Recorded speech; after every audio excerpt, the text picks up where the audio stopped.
मैं सुबह का नाश्ता खोखे पे करता हूँ, रेडी पे करता हूँ, अपने मोहल्ले में करता हूँ। जिस दिन से मेरे इस्लामी दोस्त मुझे 40 दिन के चिल्ले पर लेकर चले गए, उस दिन से मैंने दोपहर की रोटी नहीं खाई और दोपहर को चूल्हा नहीं जला। शाम को मैं खाना बनवाता हूँ और मेरा स्टाफ ही शाम का खाना जो है अगले दिन दोपहर को भी खाता है।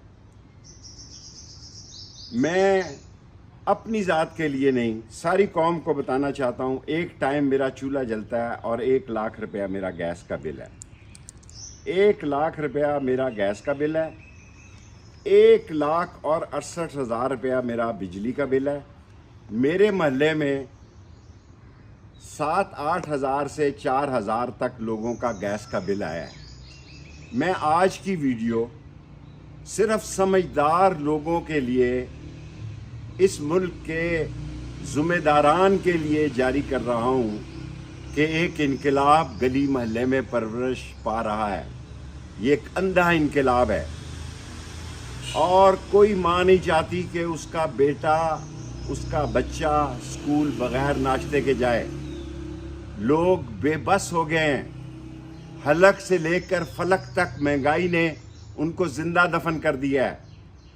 कब्र के देने के पैसे नहीं हैं। मैं खुदा को गवाह बना के कहता हूँ और उन लोगों को सलाम पेश करता हूँ जिन्होंने कब्रिस्तान में लिखकर लगाया कि आपके पास कफन दफन के अगर पैसे नहीं हैं तो इन मोबाइल नंबरों पे रिंग करें।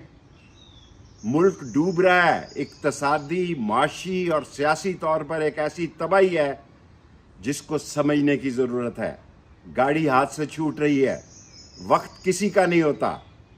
और ये वो लोग हैं, ये चोर, डाकू, लुटेरे जो सिर्फ अपने केस ख़त्म करने आए थे।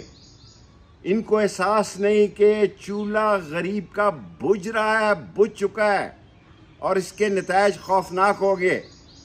अब इस मुल्क में फार्म 45 और 47 की लड़ाई नहीं है, गरीब के ज़िंदा रहने की जुस्तजू है। खुदा और रसूल का वास्ता देकर ज़िम्मेदार हलकों को कहता हूँ कि गरीब की मदद करें, उसको बेमौत मरने से बचाएं। पाकिस्तान जिंदाबाद।